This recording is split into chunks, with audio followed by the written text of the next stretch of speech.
Alright, good morning everyone. We are streaming some Danganronpa. And we are on the class trial, so let us see how that is going to go. A lot has happened with this whole investigation. The Justice Hammer mallets, the double killings. Everyone had heard Monokuma's proclamation, and they were gathered by the red door. And as soon as we were all there, Monokuma appears! he's multiplied? Wrong! Nope, not multiplication. It just looks that way because of an illusion. I'm moving so fast it only looks like I've multiplied.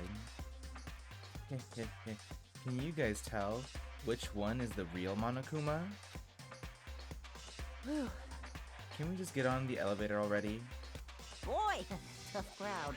We're not playing along. Stop talking. We're not here to play with you. Okay. Okay, fine. Hey! Hey! Then if everyone's here and ready to go, please board the pain train, or elevator. I'll see you guys down there. Let's go. Okay then, shall we? Please! Hold on, I'm not mentally prepared yet. What the heck? You'll never be mentally prepared. You can't run away anymore, hero. You're gonna pay for your sins. What the heck? I told you already, I didn't do it for serious. Oh yeah, like, while we're investigating, they believe that Hero did it because he was in this big robot suit. But also it's like, how could he move in that? That reminds me, did you ever find the other costume or the note? Well, no, but how unfortunate. Then it would seem you have our culprit. Hey. This isn't the place to talk about it. Save your accusations for when we get into the courtroom. That's right. She's right. Let's get down there first, then the story can really begin.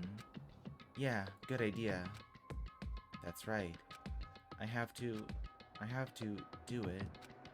Can't let whoever killed Tofumi and Taka get away with it. For everyone who's still alive, and for the two that lost their lives.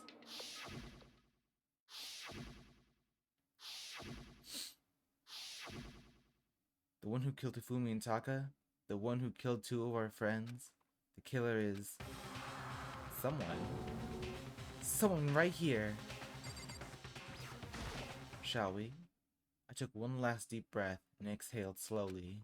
I began to walk toward the elevator. Once everyone was aboard, the doors closed on their own, and the steel box began to move. And just like that, the clunking of the elevator kept us company as we fell further and further down. There was no going back. Until we settled all this, we couldn't go anywhere. Not even the bathroom. I'm not sure how long it was before the elevator finally came to a stop. The elevator doors slid open, opening up onto a cruel fate.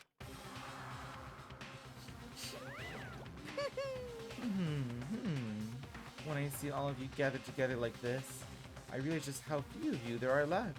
Your school life is slowly reaching its climax. Just the worst. Only because of you. What? Why are you making us do such cruel things to each other? What? Well, what? Do you really hate me so much? I'm so cute. Come on. Stop goofing around and begin the trial. Don't rush me. Of course I'm gonna start it. I would never be like, stay tuned for the action-packed class trial after this commercial break.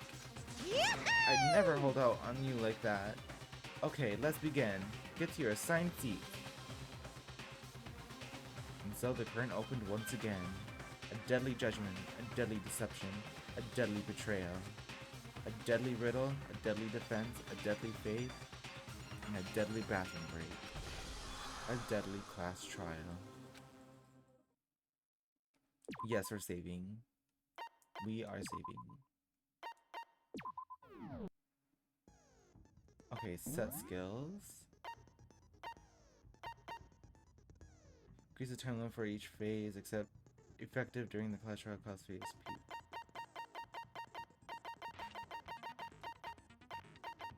Melodious voice. Extraordinary focus. Increases the focus gauge by 2, effective during Clash Royale only. Okay. Got 3 skills loaded. Okay, I'm ready. Let's see if I remember stuff. Here we go. Let's begin with a basic explanation of the class trial. So, your votes will determine the results. If you can figure out who done it, then only they will receive punishment. But if you pick the wrong one, then I'll punish everyone besides the blackened, and the one that deceived everyone else will graduate. And that's something that we don't need right now. We don't want to die. Now then, to begin with... We already know who did it. Was that? Was that? It was Hiro. He does not have an alibi for when the murders took place, and we found him in that suit. Don't try and deny it. You killed them. I didn't! Someone knocked me out! I was asleep the whole time! I don't know anything about it! Shut your murdering mouth, murderer! Who are you calling a murderer? I am sorry to say, Hiro, but we do have evidence. Blueprint for the suit. Parts we assume were used to build it. And all of it was found in your room. You have to admit, the evidence is quite compelling. It points to you as having created the suit and wearing it while committing crime after crime. How many times do I have to tell you? I don't know, I don't know! He doesn't know, y'all. He doesn't know.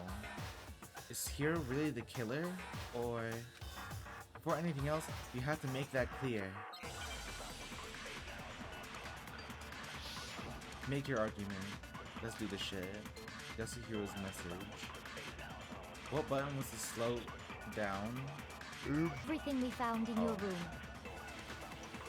The blueprints, the... Oops. No, that's wrong. Wait, did I accidentally just like get the right one? Are we sure Hiro really made those blueprints? What do you mean? What do you mean? Well, take a look at this. It's the note that Hiro wrote, asking everyone to meet up after Alter Ego disappeared. The handwriting's obviously different, wouldn't you say? When you compare it to the blueprints. There's no way you could think the same person made both of them. Yeah, the handwriting's ass on the other one. Unless that person made it a point to disguise their handwriting. No, the differences are bigger than that, I think. Come on! I'm not smart enough to think I'm trying to change my handwriting anyway. So, Makoto, are you saying you don't think Hiro's the culprit? At least he admits it, you know. And he's not the only one. I think Hiro's innocent as well. What? Then who was in that Robo-Justice suit? Is it like Hiro said? Was there really someone running around in a second suit? The suspicious individual hidden within the suit. Go ahead, Makoto. Tell them who it was. And of course he passes it off to me. So? Who was in the Robo-Justice suit? And in question, the one that must have been in the suit was... obviously Hiro. I got it! Other than Hiro, I can't think of anyone else it could have been. Obviously, he was the one in that particular suit, and we never found any kind of second suit. Then there can be no doubt. Hiro is the prime suspect. That doesn't make any sense. You just said Hiro didn't do it. It makes perfect sense. Hiro was the suspicious individual in the suit, but he's not the culprit. Because they're trying to pin the blame on Hiro, that's what I think. So what you're saying is... That's right. The culprit in this case has nothing to do with being in the Robo-Justice suit. What? Now that's a bold assumption. And what reason do you have to make such a statement? You do have a reason, yes? Yes, we do. Of course. But before we get to that, Maybe. there's something else we need to clarify first. So let's get that out of the way. Hey, stop trying to boss us around! All things have a proper order. So, what is it? What needs to be clarified? We must clarify the method of transportation for Taka's lifeless body. It would seem that his corpse was moved using certain particular items. Makoto, can you tell us what they were? Yeah. It was the cart thingy. Where the fuck? Taka's body, they must have been this repository dolly. I got it! Still one more thing. The things that were used in Taka's body, they must have been. Oh. Wait, can I select multiple things? I got it! They were a dolly and Yeah. a tarp, right? There we go. What's with the attitude? So, let's see if I can explain. Taka's body disappeared from the equipment room, and then we rediscovered it in the repository. And when we found it for the second time, it was wrapped in a blue tarp, right? It was the same tarp that, up until then, was stored in the equipment room. Mm-hmm. So the killer must have seen it there and decided to use it when they moved Taka's body. That way, they wouldn't leave any bloodstains while they were moving it. Okay, that explains the tarp. And the dolly? Same thing. I'm sure the dolly was in the equipment room when we first found Taka's body there. But when the body disappeared, so did the dolly. Later, when Taka's body reappeared in the repository, so did the dolly. In other words, you think they used the dolly to move the body. Am I right? But are you sure you are not mistaken? Huh? How would we be mistaken, girl? We literally saw the evidence there. A little flashback thingy. Are you absolutely positive the dolly was in the equipment room when we found Taka's body? That dolly was made specifically for moving large objects between the repository and the art room. It would be very strange indeed to discover it had made its way to the equipment room. Is it not possible that it was in the repository all along, and you simply didn't realize it? She's raised an objection. How do you respond? There is no shame in being wrong. Nobody expects much from you anyway. We have all accepted the fact that you rarely understand what is going on around you. Oh, bitch, no. Oh, I've never had anyone else sound so nice while being so mean. But maybe I can change her mind. If I can just explain to them why the dolly must have been removed from the equipment room to the repository. And added to the bullet time battle. Would you like to hear more? Sure. Reloading. In this bullet time battle, we're gonna add one more ingredient to the recipe. On the bottom of the screen underneath the tempo marker, you'll see your ammo count. Up to now, there hasn't really been a limit on how you destroy your opponent's statements. But from now on, just locking on and pressing the X button won't be enough to handle them. Now it'll cost you one bullet to destroy a single remark. Once you run out of bullets, you can't destroy any more statements no matter how locked on you are. However, you can reload by pressing the Y button. Just like locking on, you'll have to press the Y button in time with the tempo marker. Basically, just remember that the Y button now has a function along with the A button and X buttons. It will automatically reload at the start of fever time and your ammo will not decrease. Oh, but if your action difficulty is set to gentle, you won't have to reload at all. In which case, you can ignore everything I just said. Okay, so we have to. Oh, we're doing this thing, and I gotta. Okay.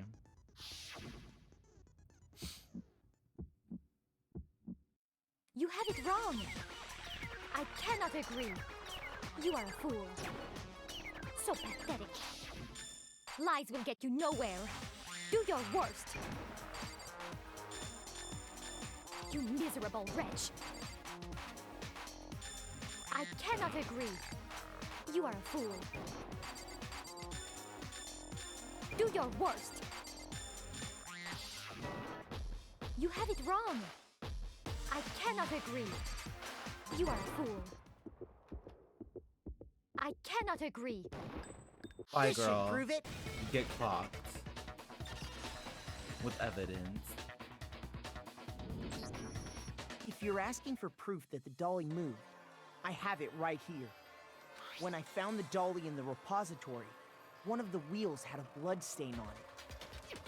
There was a pool of blood in the equipment room with a tire mark in it that matched the dolly wheel's tread. The killer probably rolled the dolly through the blood on accident as they wheeled the body out of the room. And as the blood dried on the tire, they moved the body into the repository. So there's my proof that the dolly was used to move Taka's body. Jeez, does Celeste really hate me that much? Well, anyway, that was just something we had to get out of the way. Let's get back to the main subject. Yeah, the subject of how Robo Justice didn't do it. Because if it's not a killer robot, then what kind of robot is it? I'm not sure that really matters. I'd be happy to explain why the occupant of the suit couldn't possibly be the killer. If you look back on how the body was transported, it will become immediately obvious. If we look at how the body was moved, it'll be clear why the person in the suit couldn't have done it. What does he mean by that?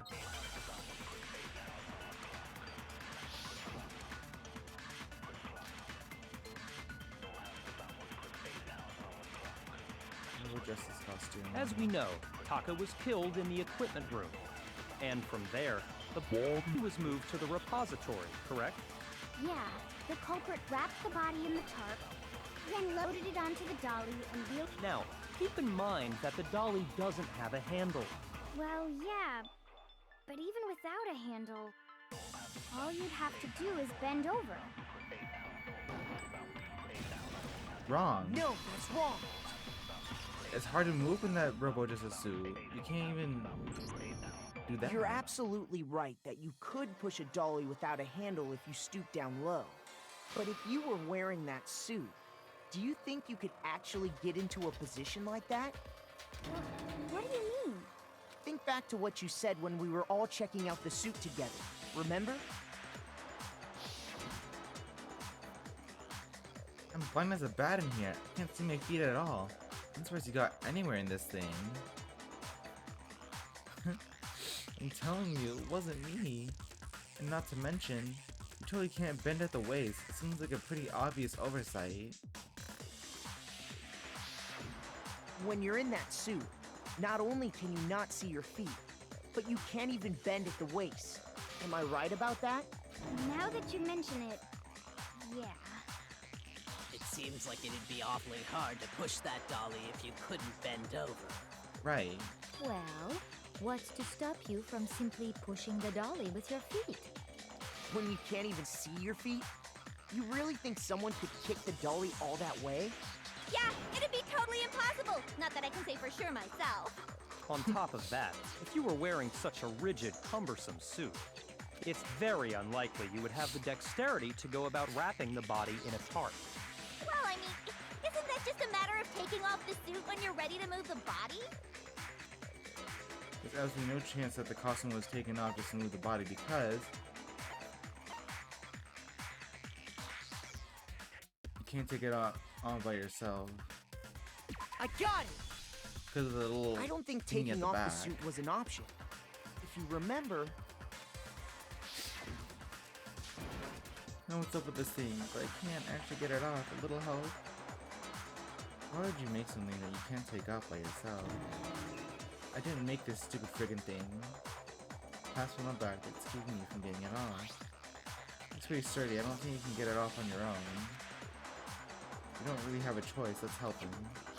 See? That's Class. true. It seems impossible to put the suit on or take it off without help. Then, you really can't take it off by yourself? Hero wasn't just making it up? Of course I wasn't making it up. if he could have gotten it off by himself, I don't think he would have let us see him wearing it. Showing up in the suit was basically an invitation for everyone to suspect it. Yeah, that's right. So, It's really, really true that Robo Justice couldn't have moved the dolly? Yes. To be clear, whoever did move the body, it couldn't have been Hiro in the robot suit, correct? No, wait. Just a second, if you please. Have you forgotten about the picture that I took? You all got a good look at it, did you not? The image of Hifumi being dragged away by Robo Justice? If whoever was in that suit is not the culprit, how do you explain that? Besides, do you remember what the now deceased Hifumi said? How did you get hurt? The guy hit me. What guy? Robo Justice, or that's what I decided to call him just now. So long as those facts exist, the proper conclusion is beyond question. The individual inside the suit and the culprit are one and the same. It was Hiro, without a doubt. Yeah. Yeah, that's gotta be right. Hold on a second! It's still far too early to reach that conclusion. Besides, there's no hurry to decide who did it. Before we rush to a verdict, shouldn't we explore every single possibility? Agreed. Instead of seizing on one viewpoint, the truth is uncovered by analyzing things from every angle. Perhaps, but where do we go from here? Let's review this series of unfortunate events from the beginning. Maybe we'll uncover something new. What a pain in the ass! I don't disagree, but our lives are on the line. If this is what it takes, we have to do it. Plus, maybe we'll get to find out where the heck Kyoko was when everything went down. All right then, let's take another look back at what happened.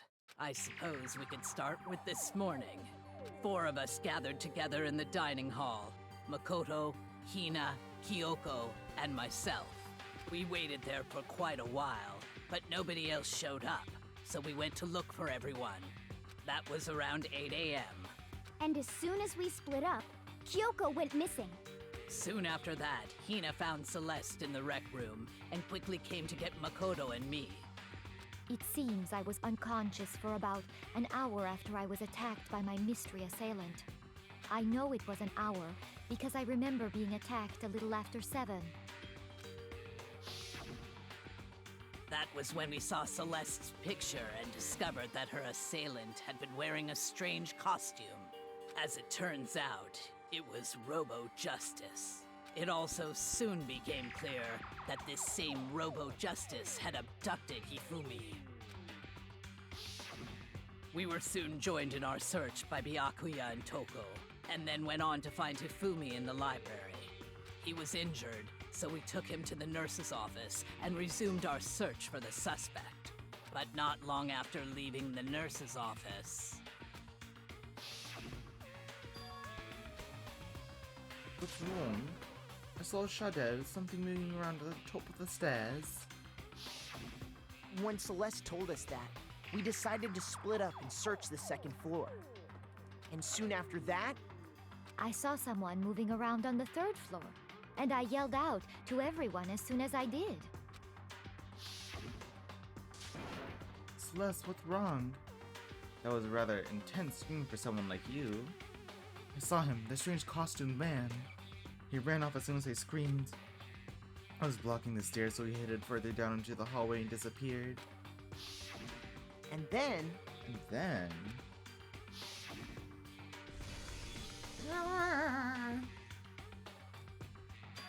Huh? What was that? It came from downstairs. It must have been Hifumi. He's in the nurse's office. This is bad. Come on, we have to go back. At that point, we decided to divide up into 2 groups. Celeste, Hina, and I went back to the nurse's office, while Sakura, Byakuya, and Toko chased after the suspect. When we got back to the nurse's office, we found Hifumi, dead. And that's when we heard the body discovery announcement. I left Celeste and Hina there and headed back to the 3rd floor to let the others know what had happened. Meanwhile, we had just discovered Taka's body in the equipment room. We must have found both bodies at almost exactly the same time. Because we heard the same announcement not long after we discovered his body. And that's when I told you guys about Hifumi. Then the three of us headed for the nurse's office. But right after we left the physics lab, we ran into Celeste, who'd arrived after us. And she told us something very surprising. Very surprising. Hifumi's body had disappeared. We rushed back to the nurse's office and saw that she was right. Then we remembered we'd left Toko passed out in the equipment room, so we hurried back again. This can't be happening. Are we hallucinating all this or something? But when we got there, we discovered that now Taka's body had also gone missing. Next thing we knew, we were searching the school for 2 missing dead bodies. And after some time... Celeste informed us that she'd found the bodies, and we all headed to the repository, which is where we rediscovered the corpses.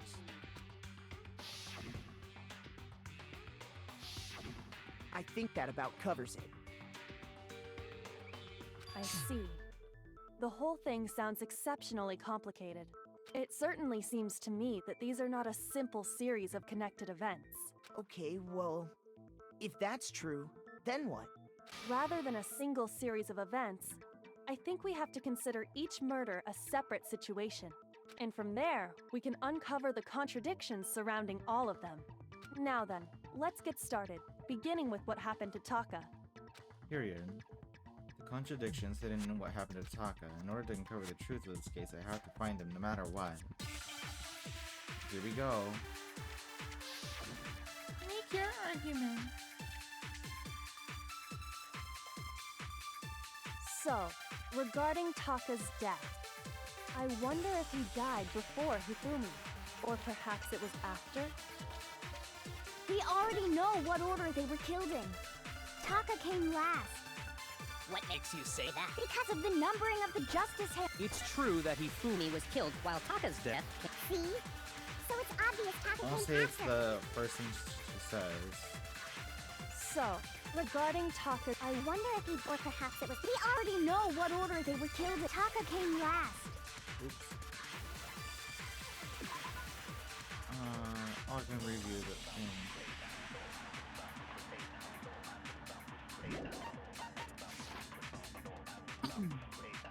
What makes you say that? Because of the numbering of the justice hammers. It's true that Hifumi was killed with Justice Hammer. While Taka's death, See? So it's obvious Taka came Hold after. up, hold up. Let me get some time to shoot. I kind of forgot what the So, buttons. regarding Taka's death, I wonder if, or perhaps it was. after? We already know what.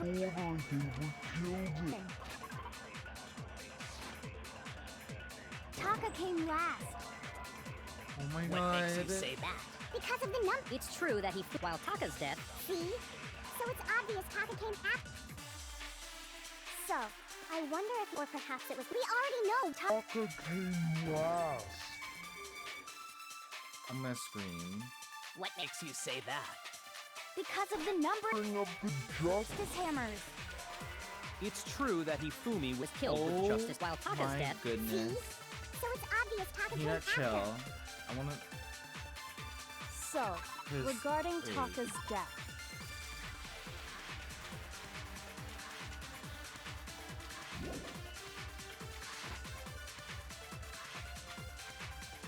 I wonder if he died before, Or perhaps it was after. We already know what order they were killed. Taka came last. What makes you say that? Because of the Numbering of the justice hammers. Okay, so that is the first one. Come on, Makoto, don't scare me like that. Makes me think something weird is going on. Shoot! Ooh, okay. It damaged me. I So, just thought I'd give it a try. regarding Taka's, I wonder if, or perhaps it was after. We already know what. order they were killed in. What? Shoot! so, regarding Taka's Wait. death, I wonder if he died before Hifumi. Or perhaps it was after? Wait, hold up, wait. What was the... concentrate, aim, sensor, fast forward, argument, open handbook, retro, flashback, select truth bullet, concentrate. I mean, concentrate and slow down passage time, fast forward, weak spots.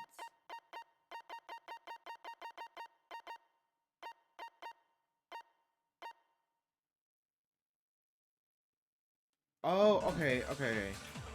We already know what order they were killed in. Taka came last. What makes you say that? Because of the numbering of the Justice Hammers. There we go. No, that's wrong. I was like, wait, there's one more thing I'm missing. There was something we used in, I think, Mondo's trial? Hold on.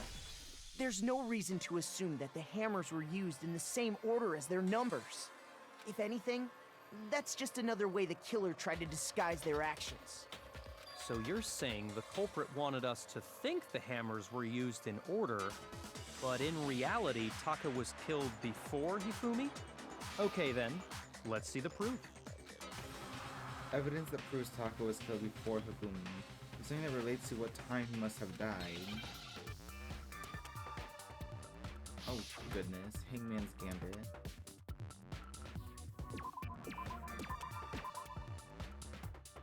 Where?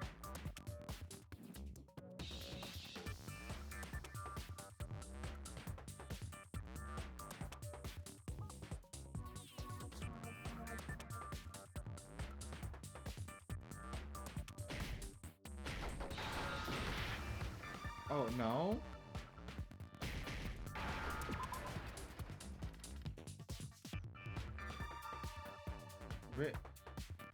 Oh!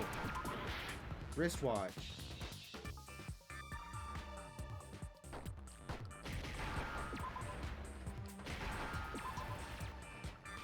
I have one heart left. I'm so screwed.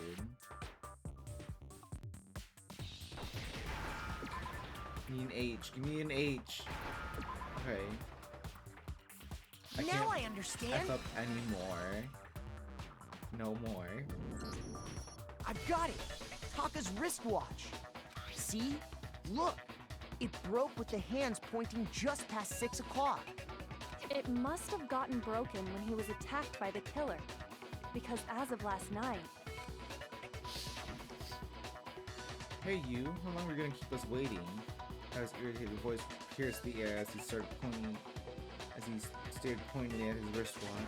It's almost 10 o'clock, you know that? Bedtime for all the little boys and girls. So if it wasn't broken after 6 last night, then he must have been attacked around 6 this morning. And that would be his official time of death. But if that's true, then he was killed well before Hifumi. And before Celeste was attacked this morning, which happened around 7. That's right. Taka was killed before any of the other incidents took place. Oh damn. That simple fact slipped past all of us. We made the wrong assumption about the order of events, all because of those justice hammers. That's exactly why the culprit wrote the numbers on each hammer and had them increase in size. That way, when we saw how they were used in each incident, we'd easily make that wrong assumption. Now, if Taka was killed around 6, then everyone's alibis for his murder go out the window. Because when he was killed, we hadn't met up in the dining hall yet. That may be true in the case of Taka's murder, but all of our alibis still hold true for Hifumi's death. That's right. With him, at least, we're all safe.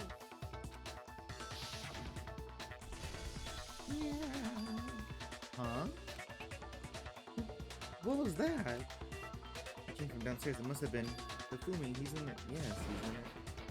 This is bad. Come on, we have to go back. When we Flashback. heard Hifumi screaming, we were all together. Except for Hiro and Kyoko. Then we all ran down to the nurse's office, and that's where we found his body. That's totally true. We're all in the clear. Oh, I know! They must have recorded him screaming on a tape or something, then played it later on! If that's true, where's the tape? I don't know. Oh god, Hero. Don't just go making stuff up. Anyway, we all have rock-solid alibis for when we heard Hifumi scream. Since all of us were there together, clearly none of us could have killed him. Right. And it does not stop there. There was also the moment when we discovered his body had disappeared. When his body vanished from the nurse's office, Hina and I were in the bathroom together, while everyone else was in the equipment room, correct? And then there's the disappearance of Taka's body from the equipment room. At that time, we were all gathered together in the nurse's office because of Hifumi going missing. Well, don't forget, I was passed out in the equipment room the whole time. Wait, then what if Genocide Jill did it? She could have dragged Taka's body out of there right then. Even if she could pull that off, there's no way she could have done the same with Hifumi's body. Yeah, ain't no way. Because, as we just established, she was passed out in the equipment room when his body disappeared. Besides, I didn't do either of them anyway. In other words, it is impossible that any of us could have killed Hifumi or moved either of their bodies. On the other hand, Hiro and Kyoko had disappeared, so they most certainly could have done those things. So what now, Kyoko? For now, we can't get fixated on who did it, or we'll just keep going around in circles. So instead of who, I propose we start talking about how. In particular, I think we need to figure out how Hifumi's body got moved. That's true. We searched everywhere, but we couldn't figure out how to explain his body disappearing. And according to what Celeste said, Could not have been gone for more than a minute or two, though. So then the killer was able to get in and move Hifumi's body in that short amount of time? It would seem so. his body apparently disappeared in the 1 minute her and Hina took their eyes off of it. But to carry that much weight from the first floor up to the third in that short amount of time? Oh man, yeah! There's no way! It'd be impossible! Well, what if I told you there was a way to make the impossible possible? What? How? If the dead body were to move itself. He wasn't dead that time. The dead body moved on its own? No! Not another... ghost! I don't think it has anything to do with the occult. I think what she's implying is, we thought Hifumi was dead, but perhaps in reality he was still alive. He was alive? Are you saying Hifumi wasn't carried out of the nurse's office, but simply walked out on his own? But I mean, we found his body. He was dead. Perhaps he was simply playing dead. That it isn't possible. The idea that Hifumi was still alive, is it really possible?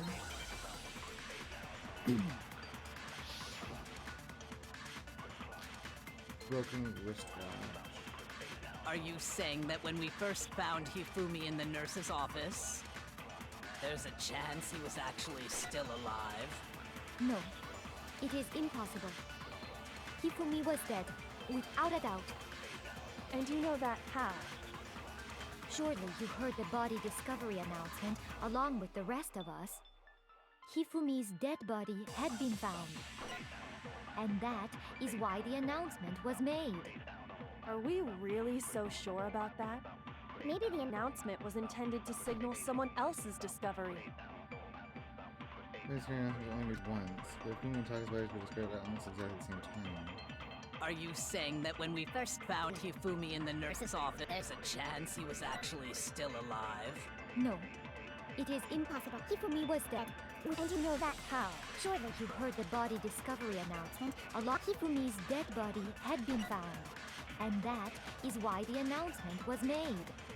Are we really so sure about that? Maybe the announcement was intended to signal someone else's discovery.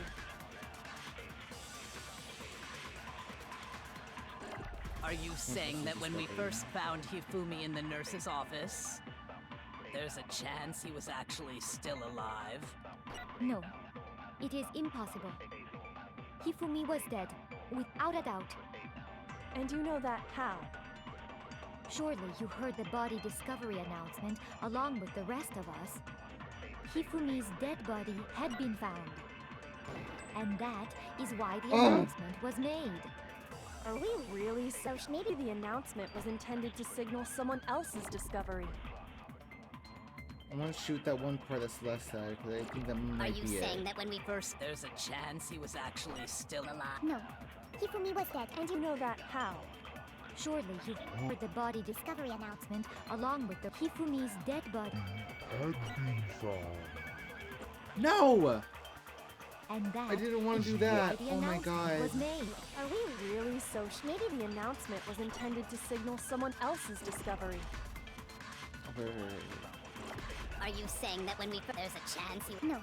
Hifumi was dead, and you know that. Surely You heard the body discovery announcement of Hifumi's dead Body had been found. No, No, that's you're wrong. Wrong. Get clocked. Okay. Was the body discovery announcement that was made really intended for Hifumi? Of course it was. The announcement played right after we discovered his body. Maybe. But that was also the same time that Taka's body was found. That's right. It wasn't long after finding his body that we heard the announcement.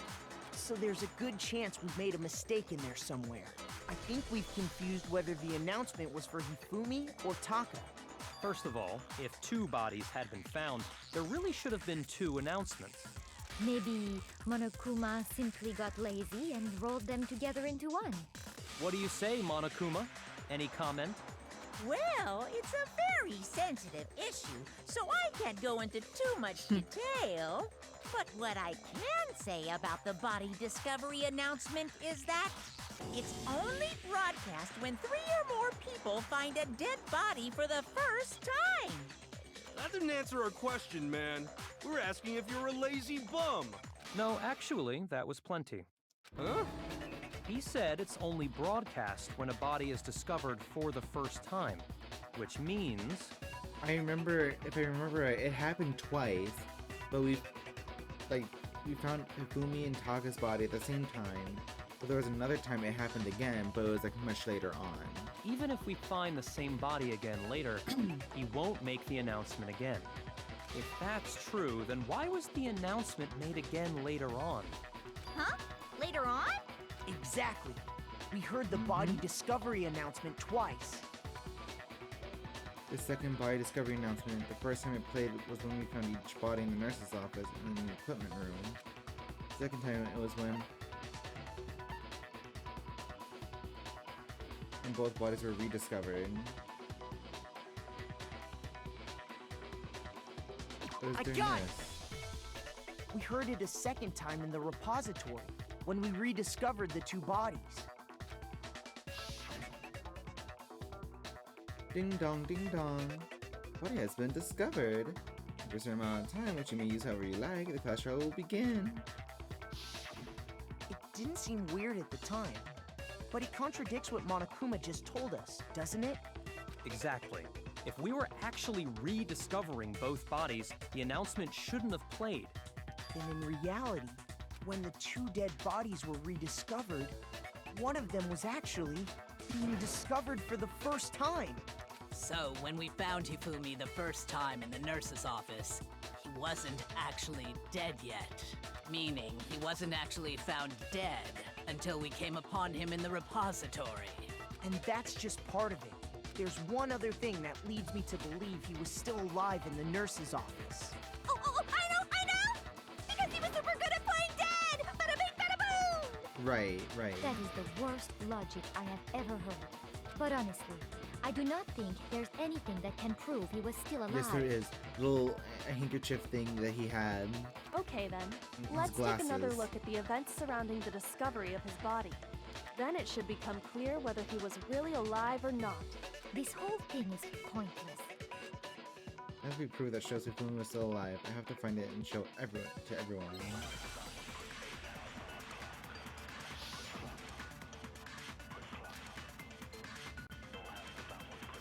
Well, here's one thing we do know.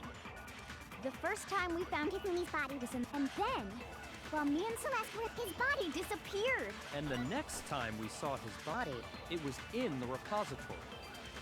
But when you compare his body before being moved and his body after being moved, other than the change in how it was positioned. Oops, oh fuck. Your meaningless words tire me. Please stop wasting my time. Shoot! Oh my god.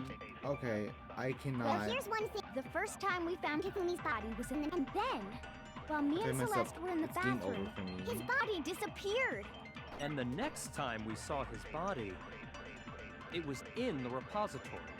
But when you compare his body before being moved, other than the change in how it was positioned, there was no notable difference. Right, yes there was. His viewing glasses, you stinker. No, that's wrong. I should have waited. In fact, there was one clear difference between Hifumi in the nurse's office and the repository. His glasses. That fact alone proves that he was only playing dead in the beginning. Perhaps you'd like to fill the rest of us in? When we found Hifumi in the nurse's office, his glasses were covered with blood. But when we found him again later in the repository, they were spotless. And I found the item he used to wipe them clean in the nurse's office trash can. Trash can in the nurse's office was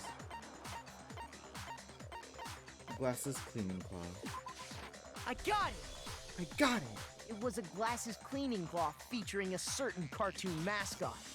Something that he'd be into. One look at the bloodstain on the cloth should make things clear. This piece of cloth was used to wipe Hifumi's glasses clean. And the mascot on the cloth is the same one that's on the digital camera, right? And whose digital camera was it? Hifumi's, of course. The character was Princess Piggles. From Princess Demon Angel Pretty Pudgy Princess, I think. Princess Piggles. Demon Angel Pretty Pudgy Princess. I highly doubt anyone but Hifumi would have brought something like this to school. I see your point. And the only people here who wear glasses are... I wouldn't be caught dead using a tacky piece of garbage like that. A few tissues is all I need to keep my glasses clean. Then there's no question. It belonged to Hifumi. So what you're saying is... What I'm saying is, the blood on his glasses was wiped away using his own glasses cleaning cloth. Even if that is true, it does not mean he wiped the blood off himself. I mean... it could. But who would benefit from a clean pair of glasses other than the glasses owner? That's a good point. Then it must have been him, right? So let's assume that Hifumi was still alive in the nurse's office. He pretends to be dead. Then when he's alone, he wipes his glasses clean so he can see. Then he stands up and walks out on his own 2 feet. And with that, the impossible task of moving his copious corpse becomes possible, wouldn't you say? Yes, ma'am. But then, if he was just pretending to be dead, what was with all that blood? Was it paint or something? The fridge in the nurse's office contains packs of blood for emergencies. He probably used one of those. He figured if he was gonna play dead, he should go all out, so he just dumped it everywhere. But he got crazy with it and had to wipe his glasses off when he was done. God, what an idiot! And if Hifumi was still alive at that point, the disappearance of Taka's body is easily explained. It should be perfectly obvious who must have moved Taka's corpse. The one who taught his body was Hifumi. I got it! It could only have been Hifumi. While we were all gathered in the nurse's office, he went to the equipment room and took Taka's body. That also explains how the door to the repository got locked. The door was locked? Well, after the bodies disappeared, we all went looking for them, right? So me and Sakura headed for the repository. But when we got there, the door was locked. And the repository door can only be locked from the inside. Which means, when Hina and Sakura got to the repository, someone was already inside. And it could only have been Hifumi, who just finished stashing Taka's body there. He convinced us all he was dead, and when he saw his chance, he dragged Taka's body to the repository. So, Hifumi wasn't just another victim in this case. He was one of the assailants. But that means he took part in the murders. I just can't believe it. Believe it, Hina. If It you're having happened. trouble, would you like me to show you one more piece of evidence? There's more? Oh, absolutely. The single biggest fact pointing to his involvement has yet to be revealed. You know what I'm talking about, right, Makoto? The item he took off of Taka's lifeless body? The thing that Hifumi stole from Taka, could it be? Hifumi stole from Taka. It's the letter. The note.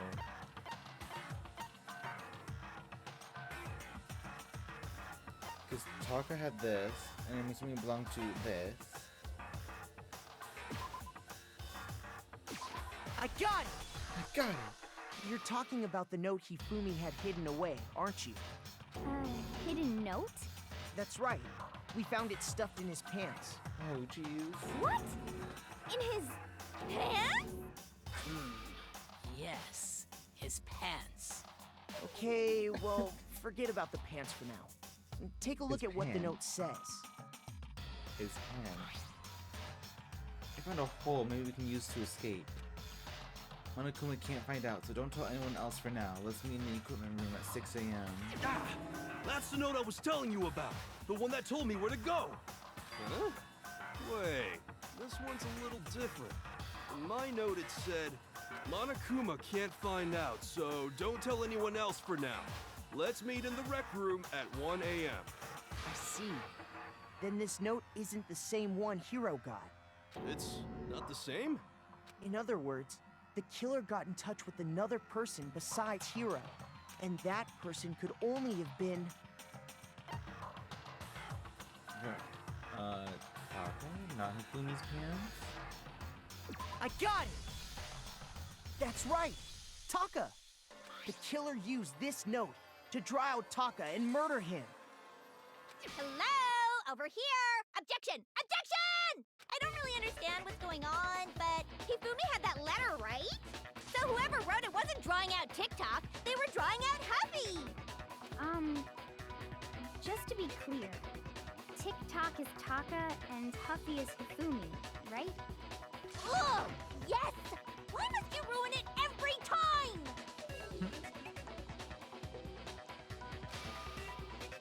Can't let it get to me. She's not that scared. She may be like a serial killer, but like she's chilling. Okay. Huffy had the note, right?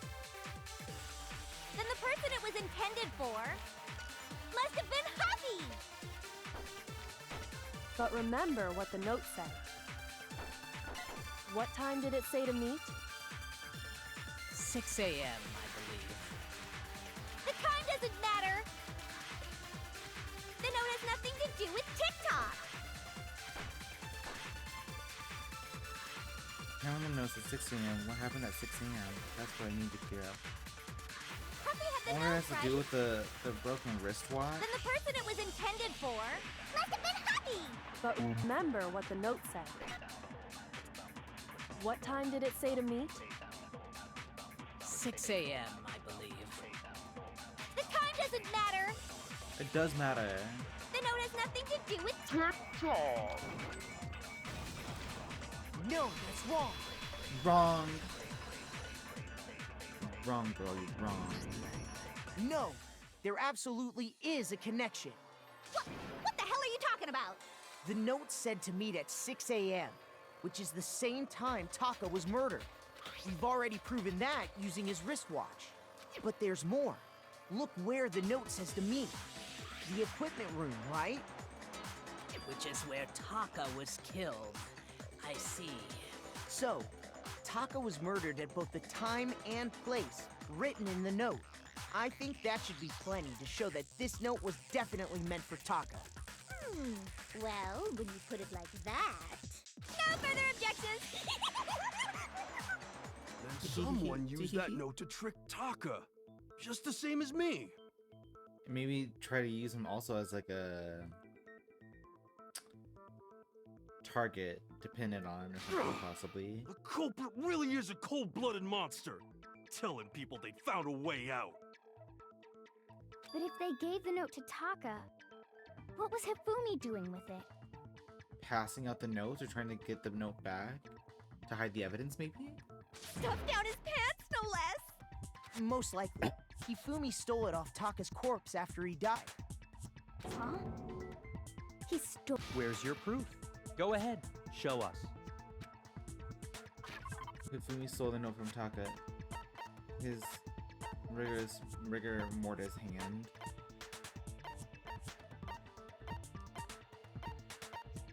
Wait, what? A scrap of paper. I got it! I got it! When I searched Taka's body, I saw that his lifeless hand was gripping a small scrap of paper. If I'm right about this, the sheet of paper this piece came from is... I knew it! It fits perfectly with the note we found hidden on Hifumi. Then Taka's scrap and Hifumi's note. Yup, they're from the same piece of paper. Hifumi had the note meant for Taka, while Taka's corpse still grasped a small piece of that note. There's only one way to explain it. Taka died clutching the note. Hifumi tried to free the note from his death grip, leaving behind only one small scrap. Did I get all that right? That means Yes, Hifumi ma'am. knew the note was important. Exactly. Which proves that he was an accomplice in the murder. Whoa. Yeah. After seeing all this, Hifumi was super involved in this whole thing for sure. In fact, he was behind the whole thing. In fact, he's still alive! Sorry, no. Hero. Oh my god. When we found him in the repository, Hifumi was truly and completely dead. The second body discovery announcement proves that. So then, who killed Hifumi? Whoever did is the mastermind, the true killer. He was killed in the repository. So he must have been killed not long after transporting Taka's body. So, he must have been killed after Taka's body vanished, but before we found both bodies in the repository. During that time, we'd all split up and were searching for Taka's missing body. In other words, during that time, none of us have alibis. No alibis. Wait, but me and Sakura were together. Stop trying to steal the spotlight, you stupid walrus! Who are you calling a walrus? The girls are fighting. Anyway, when they were killed bothers me too. But there's something that's been bothering me even more. And what might that be? The weapon they used to kill Hifumi. The weapon? Yeah, because I mean, according to the Monokuma file, the way Taka and Hifumi were killed was almost the same, with them having similar fractures and all. But Justice Hammer 3 and 4 were still laying around in the nurse's office and equipment room, right? So if Hifumi was killed in the repository, the culprit would have had to grab one of the hammers, kill Hifumi, then put the hammer back where they found it. But wouldn't that be seriously risky for him? I'm surprised. It seems there's some semblance of a brain knocking around that skull of yours after all. Hell yeah, it's packed in there good and tight. He's right, though. I don't understand it either. Quite a mystery. Quite a mystery. The Monokuma file makes it clear that they were killed using similar instruments. But if the hammers were already laying around those other rooms... So the question is, how could the culprit have gotten their hands on either of the hammers? Personally, I haven't a clue. So which hammer was used to attack Celeste? Number 1 or number 2? Those were accounted for in other rooms too. And I don't think either one is big enough to kill someone. Then, Is it not possible they used a different weapon? I don't think it is possible. They were both killed with the same kind of thing, right? So then, what was used to kill Hifumi? Well, that was actually used to kill Fumi. The whole picture surrounding this case won't become clear until we figure that out. Somehow, I have to find the truth. And so we shall. So we shall. Make your argument. Spotless hammer. What was used to kill Hifumi? Was it Justice Hammer 3? Maybe Justice Hammer 4? Well, whatever it was, there's one thing we have to figure out. How was the culprit able to move around so freely with the weapon? How did nobody witness them carrying it? Sounds like a Justice Hammer 5 is about to make its appearance! Check out murdergear.com/hammertime for more info. Well, one thing seems the murder weapon had to be one of the Justice, and, that's about it.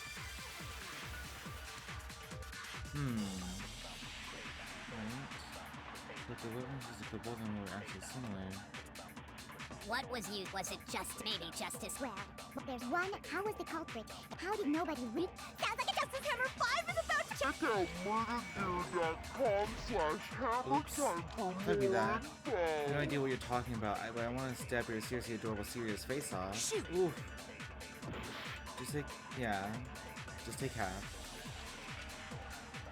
What was used to kill That's Hifumi? one of those last things, though, right? There's one. How was the culprit able? How did nobody read? Sounds like a Justice Hammer 5. Check out murdergear.com/hammer. Well, one thing seems pretty. The murder weapon had to be one of the Justice. No. How do I get rid of that? How do I get rid of that?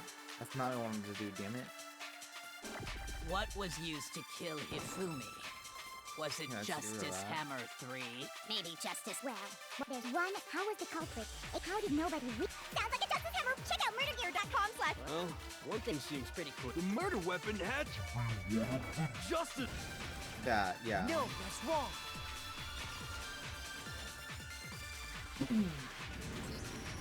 The murder weapon wasn't a Justice Hammer at all. No, it was something completely different. Because, like, in the room, there's, like, But hammers in there, too. Seriously? A different one? Specifically, a hammer from the repository. The killer could have easily used that to kill Hifumi. Now, all the hammers in the repository were covered in flecks of grit and debris.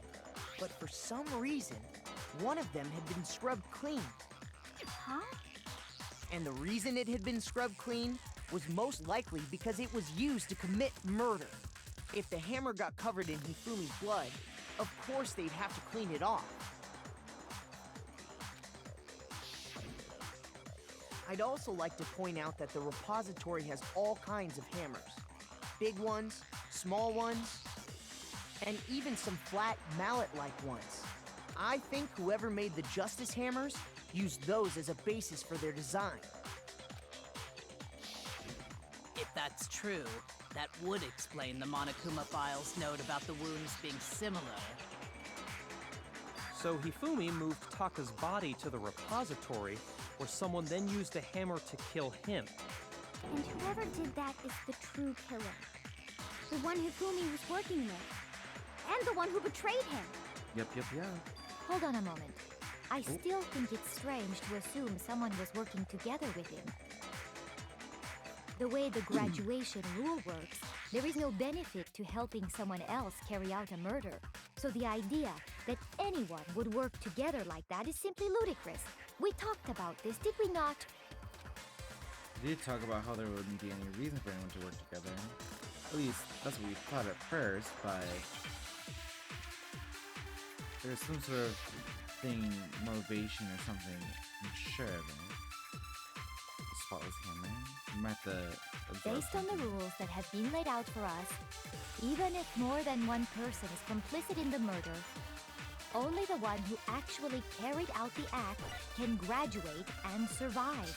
Assuming the rule holds true, it is simply impossible that two people work together on this. That is how the rule was explained to us. But that only really applies if there's one murder, right? In this case, however, there were two murders. There's no chance two people work together on this? Based on the rules that Oh, have you been know laid out what? for us, It could be like Hifumi killed Taka and then she ended up killing Hifumi. even if more than one person is complicit in the murder, only the one who actually carried out the act can graduate and survive. Assuming the rule holds true, it is simply impossible. That is how the rule But that only really applies if there's one murder, right? In this case, however, there were 2 murders.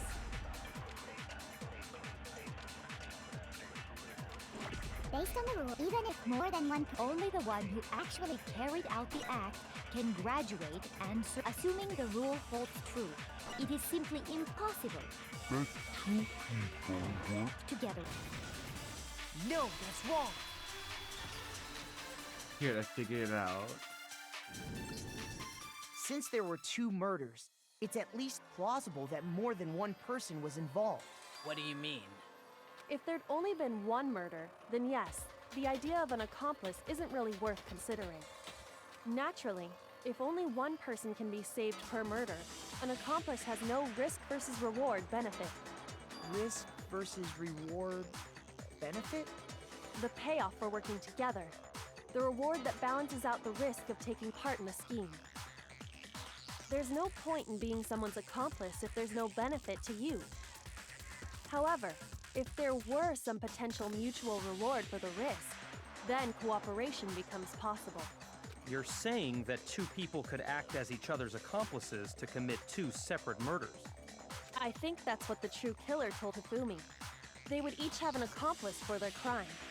And based on the case's events, Hifumi would have been the first one to act, murdering Taka. They made him carry out the first murder so he couldn't back out of helping them later on. So in this case, there wasn't one single person committing multiple murders. Instead, each person killed someone, creating 2 separate incidents. And it only looked like one person because that's how the true killer designed it to look. A single suspicious individual, a similar weapon used in each crime, disappearing bodies. By creating one seamless set of circumstances, they made it look like one person was behind it all. The mastermind picked their target and managed to convince him to go along with their plan.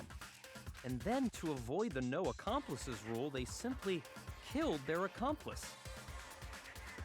Which, if true, means that betraying Hifumi was part of the plan from the very beginning. That's just awful. How could anyone be so cruel? You think so? I can't help but admire its cunning. Still, their choice of accomplice seems odd. Right. The effort made to convince us the 2 murders were the same. That was the main characteristic this time. Kyoko must have noticed that the fact from the very beginning. Which is why she said not to look at this as a series of connected events, but entirely separate incidents. Yes. Kyoko really isn't amazing, although, when you think about it, she's almost too amazing. Like, it's almost unnatural how good she is at this. I understand how an accomplice could be involved. But then, who was the one pulling Hifumi's strings? That's problem numero uno right now. The true killer manipulated Hifumi to carry out a number of actions, and in the end, murdered him. In the debates up until now, the way the case has unfolded, you consider all that, there's really only one person who seems to fit. Select someone. I mean, to be fair, the way she's been acting, I feel like it's hard because she's like, well, this and that, you know, like, it seems noticeable to how, like, others react, because, like, oh, this and that, like, she seems really worried. She's like, well, this is, like, that's crazy. It's crazy talk. Here's Sorry, my Philip, I answer. think it's you, girl. It was Celeste. Ah, so I'm the suspicious individual now, am I? Ah. I really do hate this kind of joke. A joke? I wonder. So what you are saying, then, is that I specifically chose to work together with Hifumi. The idea that I would choose to spend any amount of time interacting with him, that I would go within 10 feet of that shit for brains, that lazy, worthless, goddamn idiot! Pardonnez-moi. Just to be clear, there is evidence to support it. She was about to crash out. Is that so? It is. Throughout the investigation, there was certain behavior that was common only to the two of you. Only common difference between the two.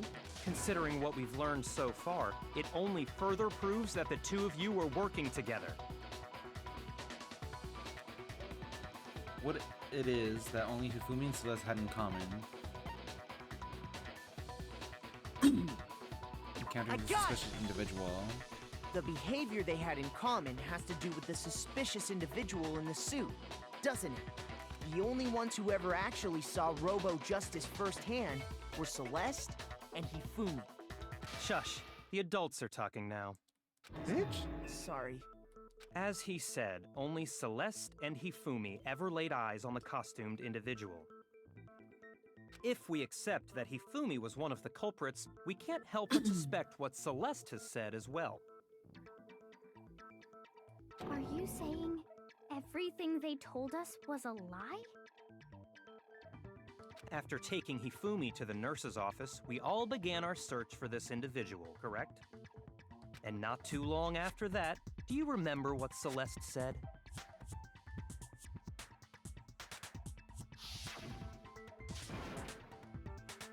I saw a shadow, something moving around at the top of the stairs. We headed to the second floor specifically because of what she claimed to have seen. Next, to draw us all to the physics lab up on the third floor, She let out a blood-curdling scream. Because of the whole joke.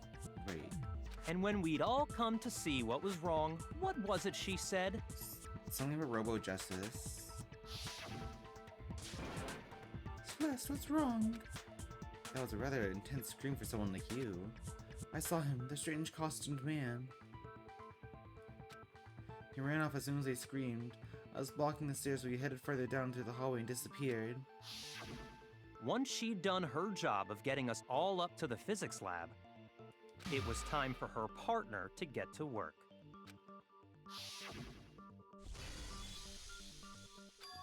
Huh? What was that? I came downstairs. It must have been Hifumi. He's in the nurse's office. This is bad. Come on. We have to go back. It was to get us to divide into two groups. So that we would discover both bodies at the same time? In fact, Celeste was precisely the one who proposed that we split up.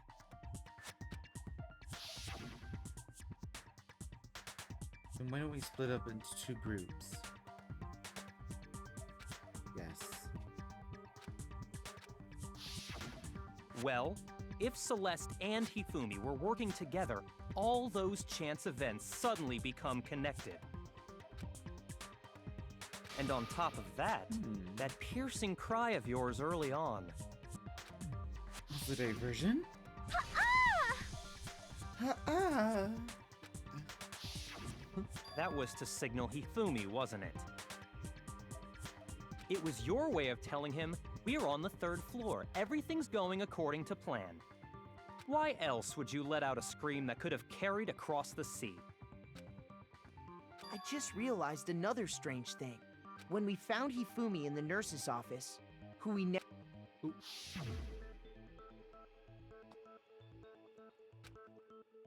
Imagine that Hifumi being murdered. Celeste, you were the first one to say he'd been murdered. You wanted to make sure we wouldn't have any doubt in our minds. I don't believe it. Everything. The whole thing was one big act. Hina, you were with Celeste when Hifumi's body disappeared, right? Yeah. I was feeling kind of sick, so Celeste took me to the bathroom. Wait! Then that was... She wasn't worried about you. She just saw a chance to help Hifumi sneak out of the nurse's office. Each piece isn't much by itself, but start putting them together and the picture gets very ugly indeed. Damn, we Wouldn't you figured it agree, out. Celeste? I have no idea what you mean. Don't bother trying to deny it. You made one fatal mistake. Yeah, you goofball. Oh, did I? I didn't even catch it myself when you first said it. But looking back, I can say that that one little slip-up was your undoing. What are you talking about? I'm talking about what you said after Hifumi's body disappeared and we returned to the nurse's office. We must really be enjoying this. Enjoying the sight of us standing around frightened and confused. We're all going to die here. We're going to die just like those guys died.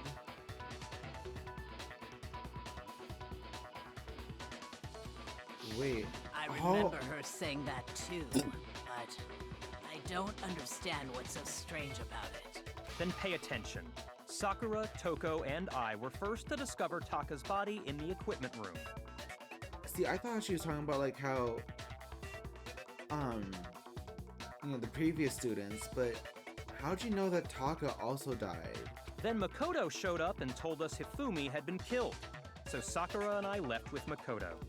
Once we were in the hall, we ran into Celeste, and the four of us headed to the nurse's office. Now, the entire time we were together, none of us said anything about Taka being dead. Think about it. Celeste's comment doesn't make sense. It was completely out of place. Yeah, I see what you're talking about. Although I don't really get what it means. Hiro, how did she know that Taka was also You hear dead that, too? Celeste? Everyone's having some trouble understanding. Could you repeat what you said?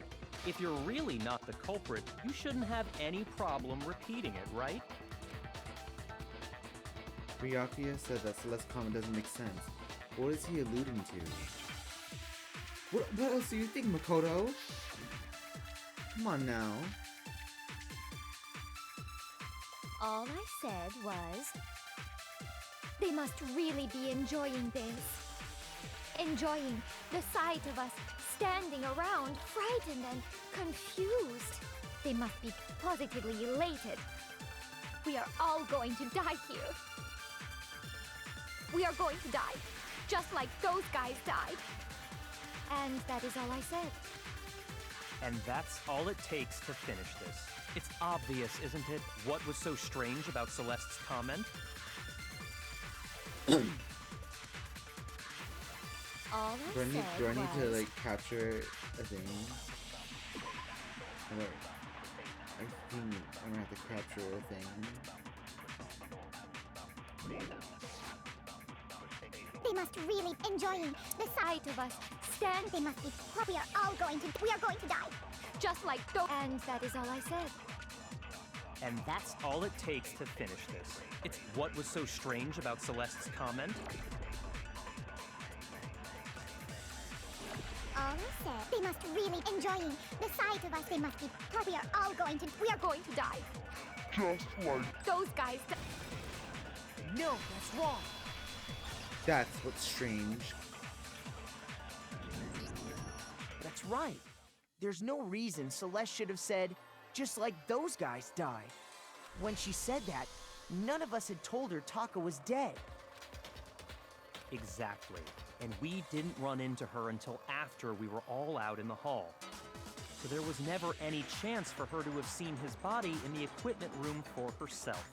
So how did you know, Celeste? How did you know more than one person had been killed? And how did you know they were both guys? Because Kyoko had also disappeared, right? So she could have been dead too. You all have such vivid imaginations. You know that? Imaginations? You claim that I was lying when I told you about the suspicious person I saw. Then what about the picture I took? How do you explain this picture of the costumed villain dragging Hifumi away? It has to be some kind of setup, right? I think it's a setup. So let's put the suit on, and then she used the camera's timer to set up the picture. Have you so quickly forgotten?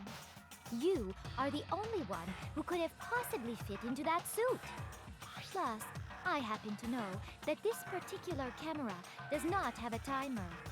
In other words, it is an unassailable fact that this is a picture of Hifumi being dragged away. If everything I told you was a lie, how can this picture exist? Simple. Are we sure that's really a picture of the suspect dragging Hifumi away? What could you possibly mean by that? Surely there are other explanations than the one you've offered up. No, there is no other explanation.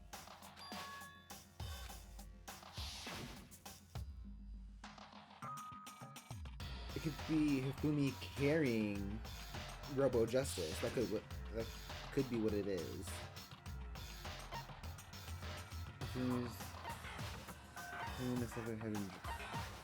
Hifumi's dragging the suspect away. I got it! It's not a picture of the suspect dragging Hifumi away. But the other way around. I would say it's a picture of Hifumi dragging the suspect away.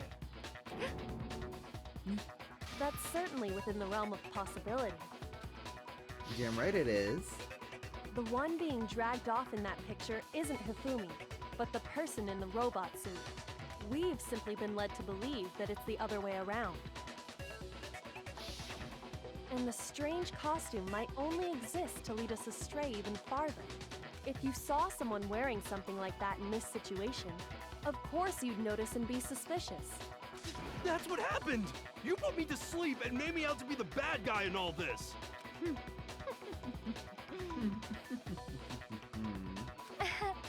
Such a thing is utterly impossible. Hifumi was dragging him away? Ridiculous. Girl. Is it? I don't think it's ridiculous at all. Then shut your mouth and allow me to educate you. So this thinks she can prove that there's no way Hifumi was dragging the suspect away. But is that really possible? Alright, girl, let's lock in. Let's lock in. Here's message, Robo Justice blueprints. You dressed me up in that suit after I passed out! Then you just draped me across Hifumi and had him carry my weight! You tried to make me look like the bad guy!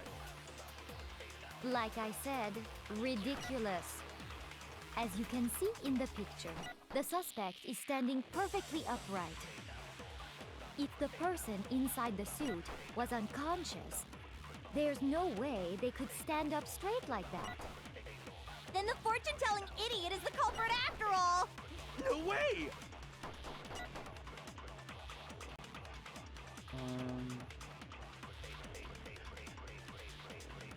Yeah. You dressed me up in that suit after I passed out. Then you just draped me. You tried to make me look like the bad guy.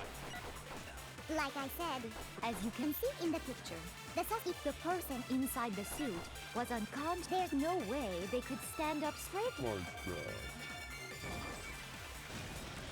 No, you're No, wrong. it's wrong. Clock our tea, Makoto. Clock our tea. No. Even if the person inside the suit were unconscious, they could still stand up like that. Because that Robo Justice suit had a certain characteristic.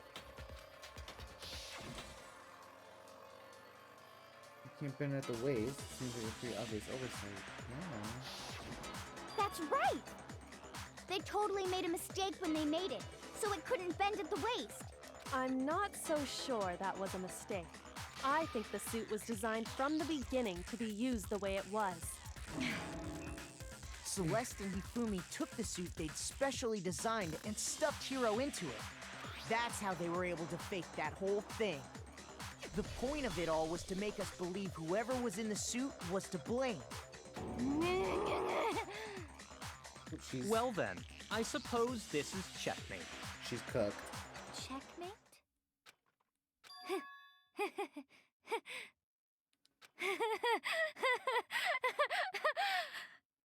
Don't make me laugh, you idiot! What do you mean, checkmate? Celeste? She's crashing out. She's crashing out. Clearly, you want to cram me into your little guilty box. Well, there's one little problem. Have you already forgotten what Hifumi told us as he lay dying? Hey, Fumi, who was it who attacked you? Who tried to kill you? Who killed me? That's right, I remember their name. Yasu... When we asked him who had attacked him, his answer was quite clear, was it not? He said, And I quote, Yasuhiro. In other words, Yasuhiro Hagakure! Wait, but my name isn't really Yasuhiro. It's actually Taro. What? Your confusing statements don't make any sense. You're only making things more complicated.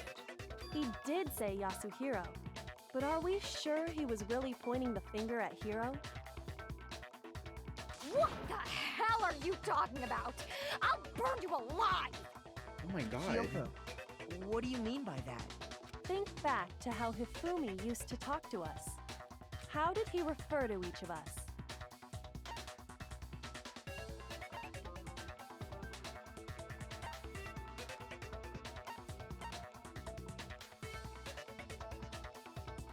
Wait. Can I...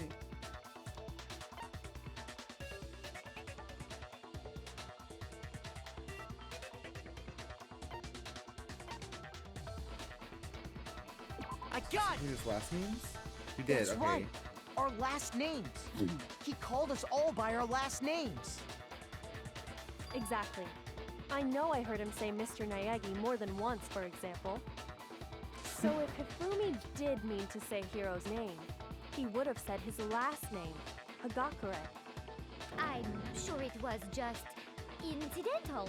By chance, his first name. Indecent? Decent? Don't talk.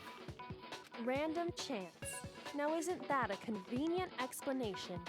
No, there's no reason to think he would have said the name any different than normal. But he must have run out of energy before he could say any more. So Hifumi was trying to tell us the last name of whoever killed him? But the name he said doesn't apply to anyone here. Well, no. Hold on. There's one person it could apply to. And that's person. Celeste. She never actually told us what her real name is. What did you just say? To think you'd take your false accusation so far, I don't know whether to laugh or spit! Come on! Enough with your idiotic blather! Yasuhiro is a loser's name! Do I look like a loser to you? Well, do I? What? I think I've earned the right to be a little on edge. Okay, then fill us in. What's your real name? Fine! Make sure your ear holes are wide open and listen up!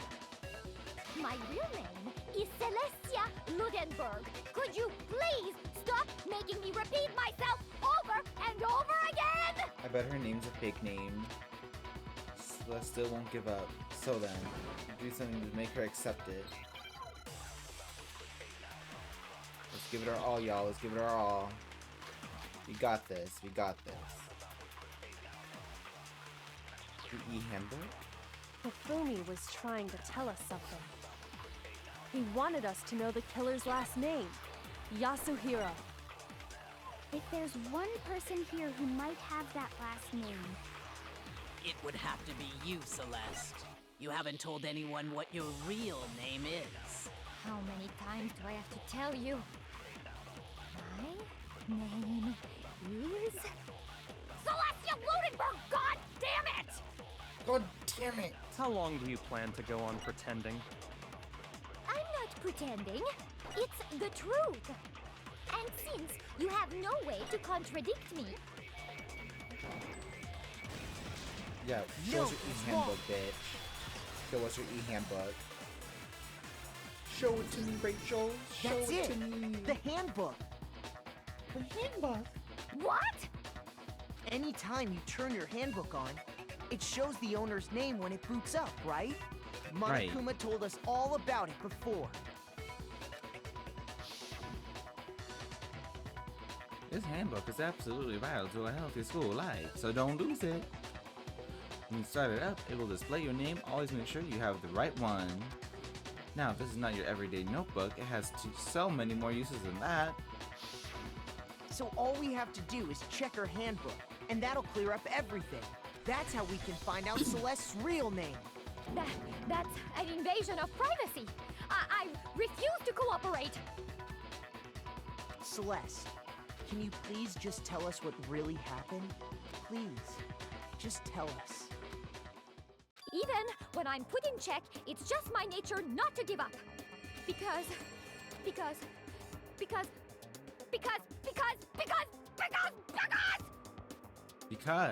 Until the game's over, you never know what might happen. Fine then. Let me settle it. Let me go over the case again, from the beginning, and shed light on all your crimes. And that'll bring everything to an end. Closing begin. Okay, let's do this, y'all.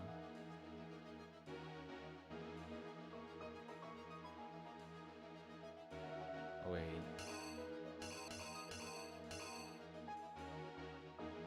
This is still in here?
Not have been getting ready for the attack. Oh my god. R.I.P. Taka. Hiyotaka, I should say.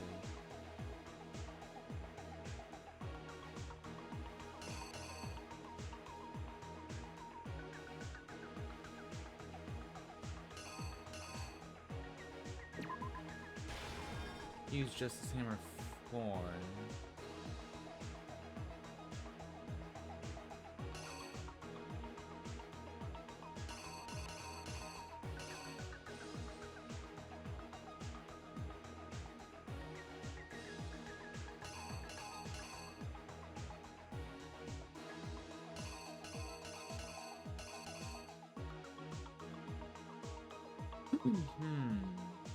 Wait.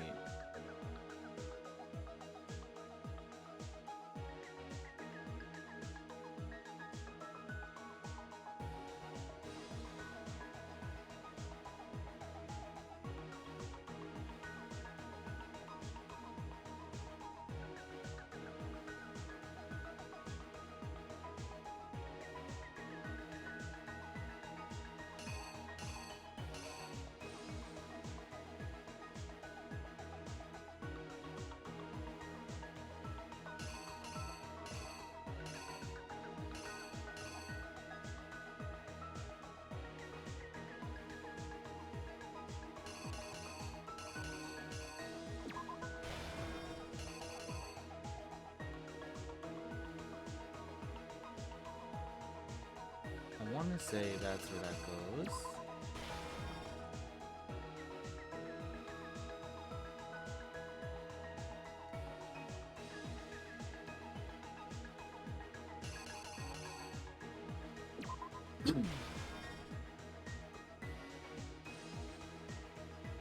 Just when I thought the plan was all good. I'm still missing one though. This spot right here, but I don't know what put there.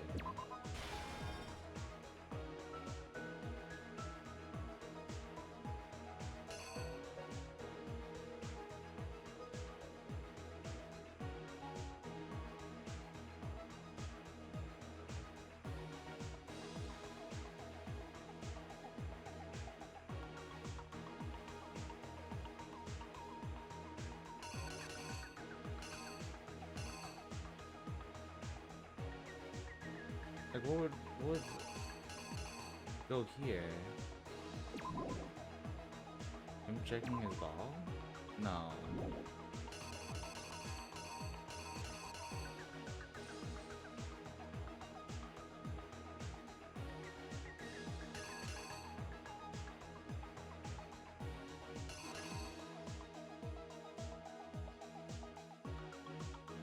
I don't know what goes in that spot.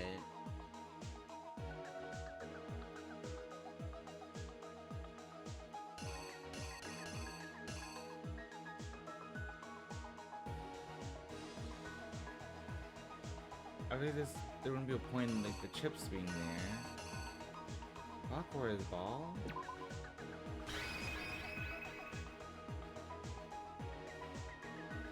And this could all be wrong. Here's exactly what happened. Not quite? Before anything, the killer persuaded someone to help carry out the murder. And that person was...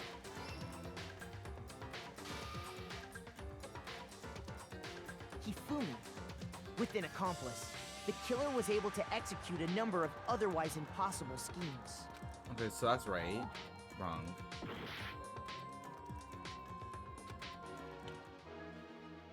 Damn.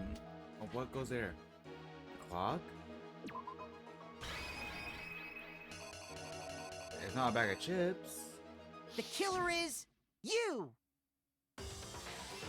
It was a clock. Okay. First, they convinced someone to meet them in the rec room last night at 1 in the morning. Oh, that would make sense, yeah. That someone they met with was Hiro. The murderous duo intended to pass Hiro off as the prime suspect. So when they... Oops. They drugged him, knocked him out, and stuffed him into the Robo-Justice suit.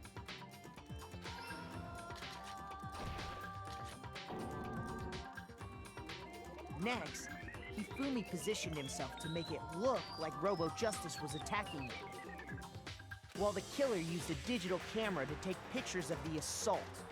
They did all this just to create evidence that would put the suspicion on Hiro. When they were done with him, they shoved him, still unconscious, into the pool room locker. Crazy word. And then finally, at 6 a.m., they moved into the murder phase of their plan. They called Taka to the equipment room.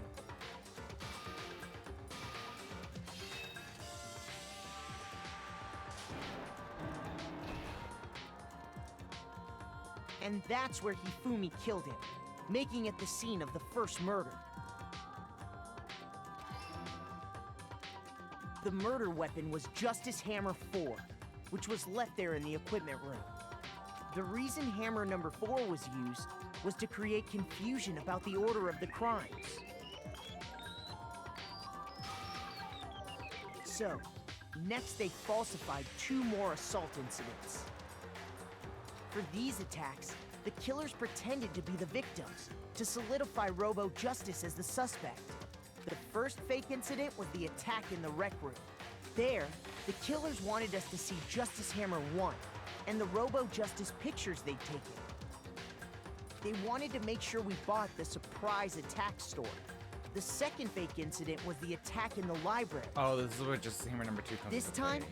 they planted Justice Hammer 2 and an injured Hifumi to sell us that story. With these 2 incidents, the killers were able to create a certain preconception in our minds that the suspect was increasing the size of the hammers and attacking people in order as they did. We fell right into their trap and started looking for the suspect based on that. But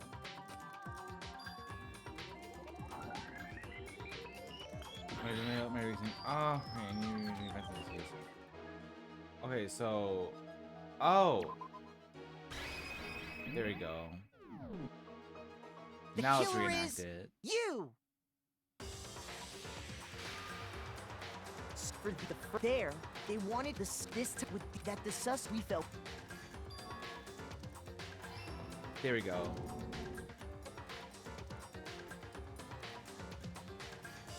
We did that, we left Hifumi alone in the nurse's This was office. exactly what Hifumi was hoping for. took a blood packet from the refrigerator and Justice Hammer 3 and turned the room into a crime scene in which he himself had apparently been brutally murdered. He let out a scream to draw us back, and when we returned, that's what we found. Damn. Meanwhile, the other group that had been out searching found Taka's body at the same time. So when we heard the body discovery announcement, we naturally assumed it was for Hifumi. Quick. We left the nurse's office, and Hifumi once again took advantage of the situation. He simply got up and made his escape. When we learned his body had disappeared, we all rushed back to the nurse's office. And once again, Hifumi had the chance he was waiting for. This time, he snuck into the equipment room.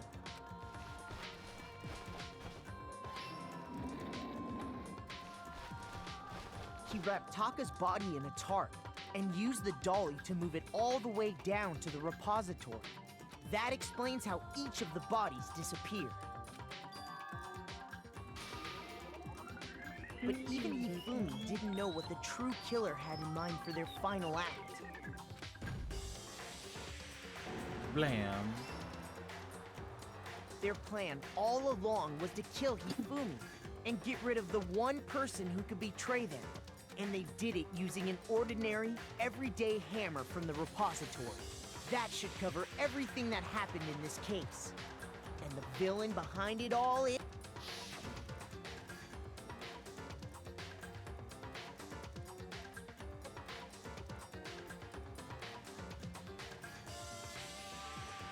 Celeste.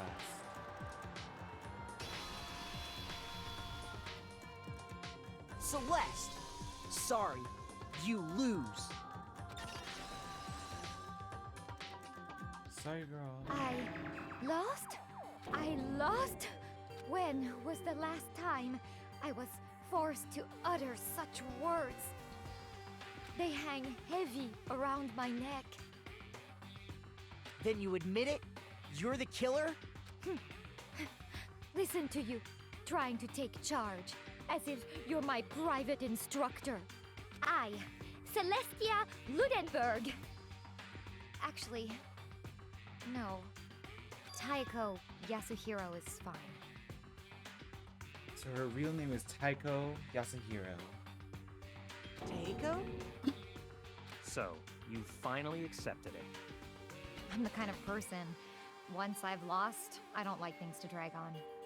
Interesting.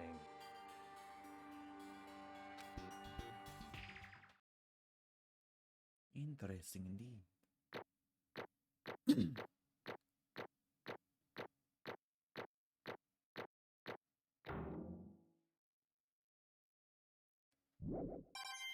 I got an A! Nice! That's pretty good. Okay, Monokuma. I'm ready to begin. Or, no. I suppose this is the end, isn't it? It is indeed the moment we've all been waiting for. Time to vote, okay? Okay. If you would, please locate your lever and cast your vote. And when the votes are tallied, who will become the blackened? Will you make the right choice or the dreadfully wrong one? What's it gonna be? What's it gonna be? What's it gonna be? What's it gonna be?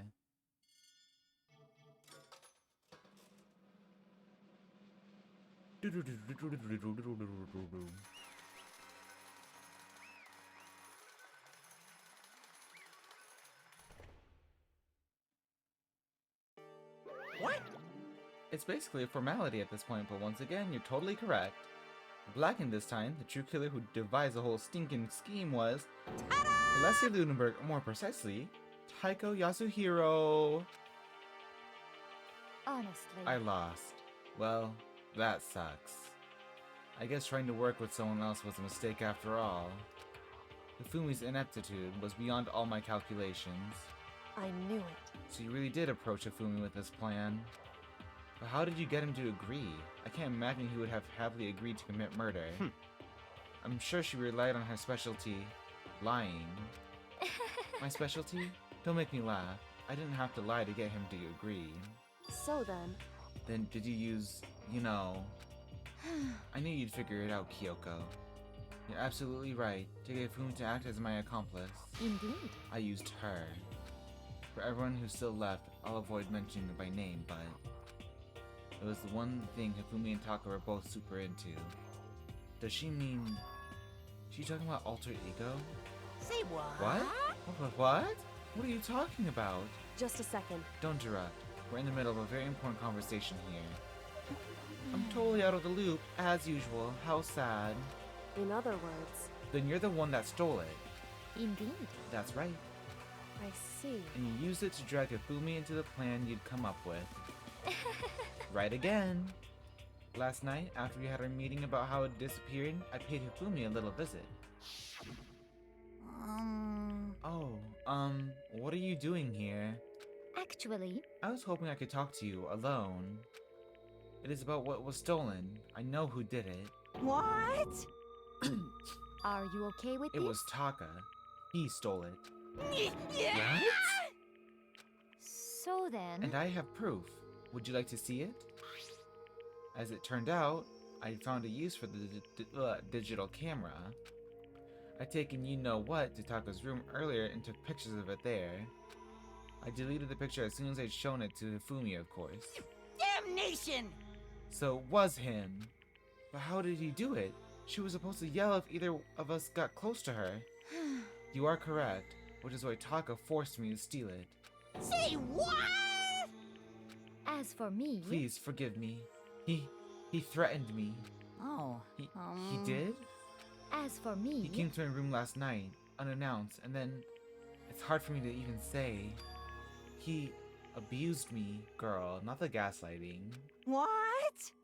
What? And he took pictures. He said if I did not do as he asked, he would show them to everyone. So I had no choice. Damnation! That's a crime, an absolute crime. I knew he'd gone a little crazy, but Say what? I never imagined he'd go that far. It was amazing how completely he bought it. Can't express how enjoyable that was.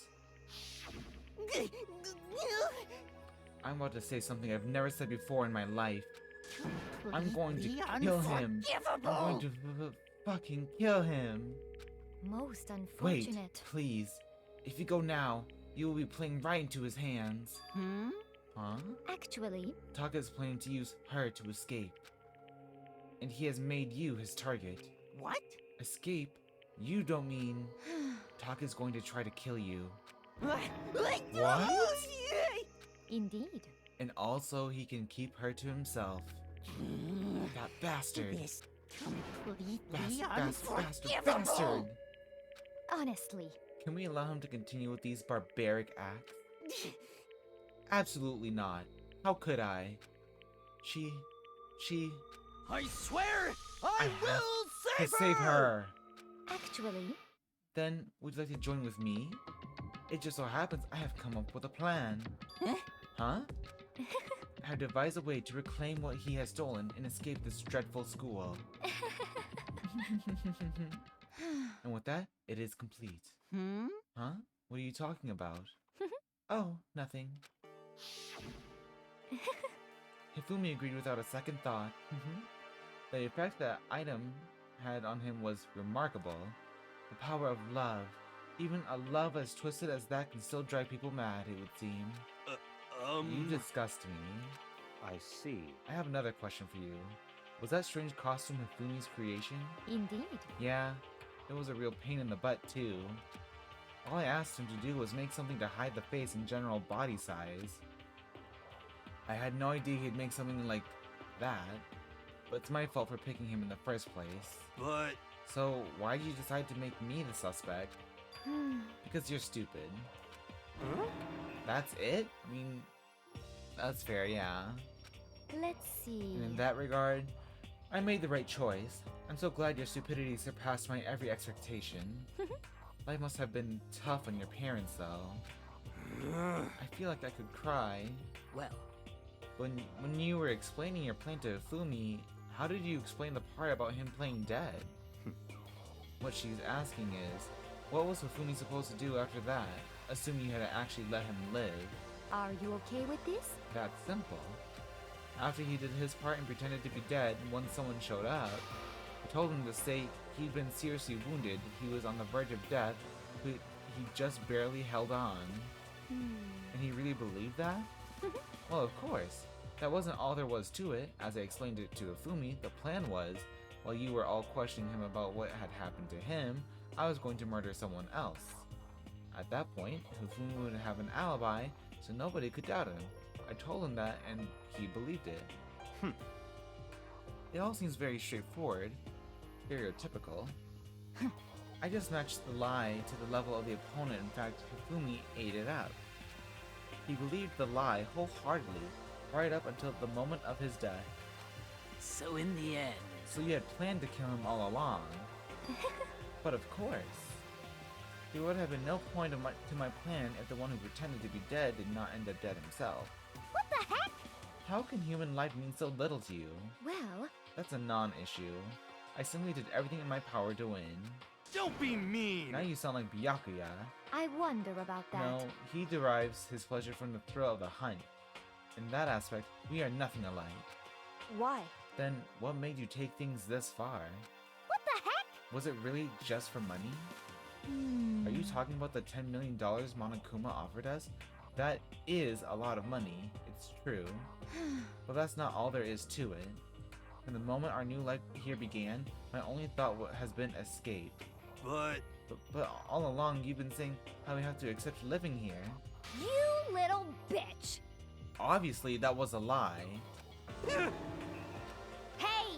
I couldn't take it. I hated it from day one. More than anyone else in here. You little I bitch! wanted to get out. Every day was fresh torture. You little bitch. That's our new slogan. And do you want to know why? Huh? This is fine. Because I had a dream. And accepting a life here would have meant nothing less than giving up on my dream forever.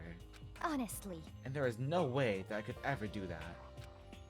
In the underground world of gambling, I risked my life to make a metaphorical killing. As for me, And it was all for that dream. And what was this dream of yours? isn't it wonderful? To live in a European castle. A castle? And to gather handsome men from all over the world to serve as my butlers / bodyguards. That is quite a dream. I'd like that. I was going to make them dress up like vampires and satisfy my every need. Once I obtained that, I would have created a perfectly aesthetic world of decadence. This is fine. Living the rest of my life there was my only dream, my only goal. That's what life is all about. Period. Combined with my own winnings, Monokuma's $10 million would have made that dream a reality. I got right to the edge, but There is nothing to be done. unfortunately, my dream has been scattered to the wind. Still, I don't have any regrets. I pursued my dream to the very end, so why would I? Just the worst. You sound so passionate, but you were really able to kill your own friends for it? Oh, Are you asking me to feel guilty? That's a pointless endeavor. I think nothing of sacrificing others for my own neat ends. I feel nothing. do you understand? That's all there is to me. That's what makes me complete. Isn't it terrifying how different our values are? There's simply no room for understanding. What is this? That's what we should be saying. And plus, how can you be so calm? Don't you realize you're about to die? Why aren't you scared? My ability to lie is unrivaled, and I take pride in that. It's not just other people. I can even fool my own emotions. The conscious deceives the unconscious. And that's why you're not scared? Yes, That's indeed. right. I don't fear death. Kill me however you like. But you know, if I could be reincarnated, if I had a choice, then Isn't it wonderful? I think I would like to come back as Marie Antoinette. Hey, You just get executed again. Giggle. Celeste smiled then, and when she did, it looked to me like a poor effort to force it. She claimed she could fool her own feelings, but that statement itself must have been her final lie. And that weak, fake smile is what betrayed her. Thrills, You all done? chills, kills! Okay, then let's get rolling. The blackened, disturbed the piece and must pay the price. Now then, I've prepared a very special punishment. For her, the ultimate gambler. Let's give it everything we've got. It's punishment time! I guess I'll let Kyoko hold on to this. What? This is... Will it really give you the hope you're looking for? I can't say I ever saw it that way. Which is why... Actually, it's not important. Well then, take care, everyone. Perhaps we'll meet again, in another life.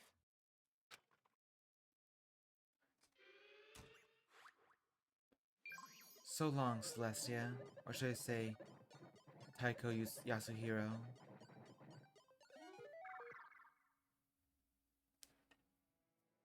It's been a run. It's been a ride.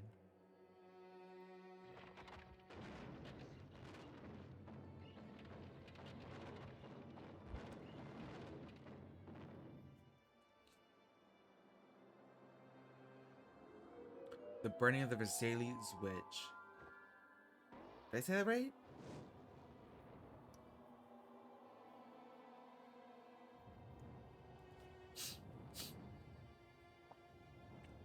Ooh, it's getting hot in here.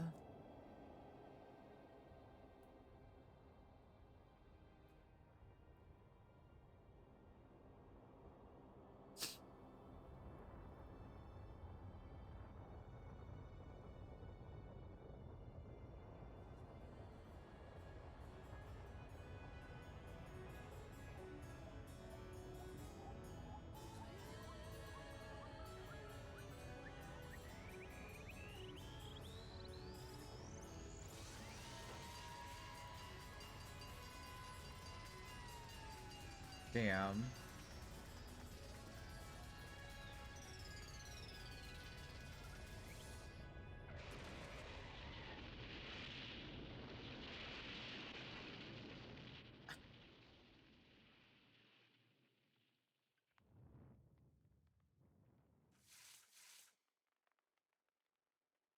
Whew. Fire's been put out. Thank goodness.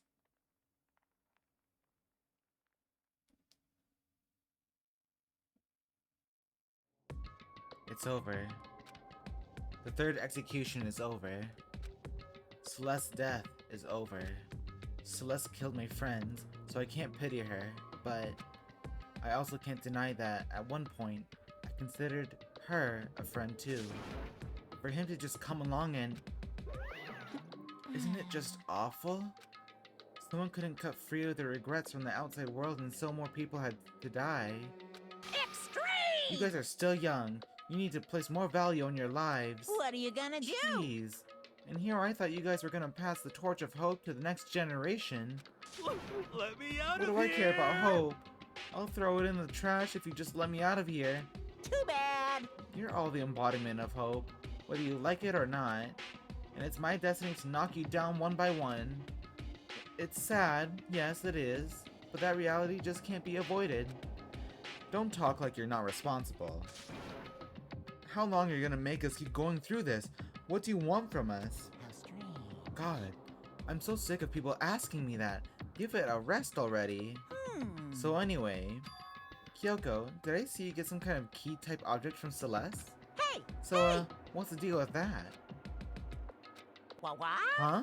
What's the matter? So then, I'll answer your question if you answer mine. you... What did you do? What did you do to me? Ooh. What? Hey, Answer me. What did you do to my body? Ooh, how exciting. Oh man, oh geez, what do you mean? What did I do? I have no idea. I don't know anything about it. What was that just now? The mastermind did something to Kyoko's body? What does that mean? Hello. Okay, things are getting kinda awkward. I think it's about time I got out of here. Well, Meanwhile, you guys can go on enjoying your school life. If you get lonely, give me a shout. Not that I'll do anything about it, of course. see ya later! Monokuma disappeared, leaving us all depressed and in despair. Although, it wasn't all despair. There was one small hope. Hey, Kyoko. Monokuma already mentioned it, but what's that key that Celeste gave you? So, Most likely, it's the key to one of the dressing room lockers. Huh? What? Then that means... Celeste probably hid it in there. Hey, I suppose sometimes it's easiest to miss what's right beneath your nose. Well then, we'd better go check. indeed. Good idea. We left the courtroom and rushed to the dressing room. As we approached the dressing room, Kyoko looked back at us and said, Hey, I'm going to go alone from here. Everyone else head to the dining hall. I'll check in with you later. What? Why? Exactly are you going alone? so... Do you even have to ask? As she spoke, she glanced quickly at the surveillance camera. Come on. That's not what I mean. Why you? There's still the risk of a spy, you know. Then I'll go too. What? You? Please, let me go. Standing here arguing is just going to draw more attention to us. Goodbye. Do whatever you want. Thank you, Byakuya. well then. Then it's up to you now. Yo! I'm gonna go to the dining hall, okay? Huh? Huh? So Makoto and Kyoko are gonna go together? Does that mean what I think it means? Okay. Good luck, Makoto. Girls like her are total pushovers when you show a little backbone. I tried to forget what Hina said. Everyone headed to the dining hall, leaving me and Kyoko there alone. Shall we go? Well, shall we? Yeah. So then, We need to get into that locker. Kyoko took the keys Celeste had given her and unlocked the locker. And as the locker swung open, we saw... Good morning! It's been a while, hasn't it? It's safe, thank goodness. I never heard Kyoko sound so relieved. It was like she was speaking from the bottom of her heart. I did just what Celeste asked. I didn't say a word. I stayed quiet the entire time. Oh, and I think I might be able to open the last set of files soon. Maybe as early as tomorrow.